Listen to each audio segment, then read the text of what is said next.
Sometimes a movie needs a pig. That is the only reason I can think that they actually put a pig as the main star of Porco Rosso. A charming little film about a rogue World War I veteran pilot who gets into trouble, flies around, fights off debts as well as air pirates, comes across all sorts of cool characters, and is also a pig. And truth be told, there is pretty much no reason for him to be a pig. I mean, don't get me wrong, I know it's symbolic, it's a curse, it's something that he has to overcome, but really, if you wrote that out, it would make little to no difference. It's not like My Neighbor Totoro or Kiki where they can do all sorts of cool, big, supernatural things, it's just, he's a guy who happens to be a pig. I just don't get the point of it.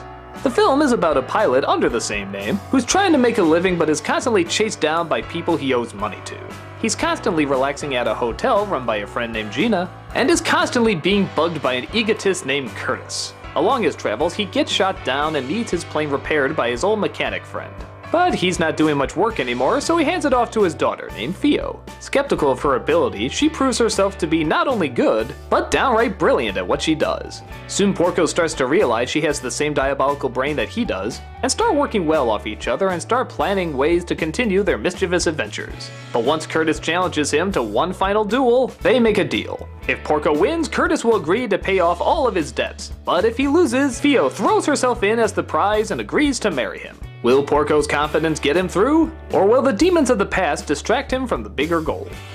In many respects, it's much more like the calmer Miyazaki projects. I mean, true, there is a lot of flying around and gunfire and stuff, but it's not for, say, a war or something on a grand scale like Nausicaa. It's more along the lines of Tailspin, that kind of stuff. Yeah, there's violence, but it's all kind of playful.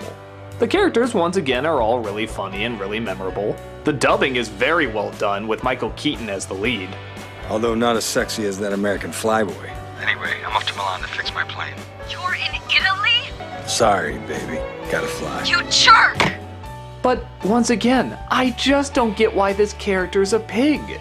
In the story, he's cursed because he fled away like a coward. And it's sort of a debate at the end whether or not the curse is actually lifted, which I like that. But why a pig? Couldn't you do something a lot more imaginative with this? Couldn't he be like a monster with 5 arms and that way you can animate them in a fun way? Couldn't you make him like a giant fly so he can fly around already? Or couldn't you just, I don't know, what can you do with a pig? Even the people around him don't seem to care. They're just like, oh yeah, we know him, he's a pig, whatever. And like I said, in most Miyazaki projects, that's part of the charm, but here it just doesn't seem to affect anything. You could just as easily have him be a normal pilot with just a scar on his hand or something, like in Princess Mononoke. The only thing I can figure is maybe they just wanted a little bit more of an identity for the film, like a visual identity. Like, you can look at the poster and be like, a pig flying? What? I'll believe that when pigs fly. Oh, wait, yeah, I guess that's the joke. But it just kind of seems like a middle that doesn't have a whole bunch of possibilities.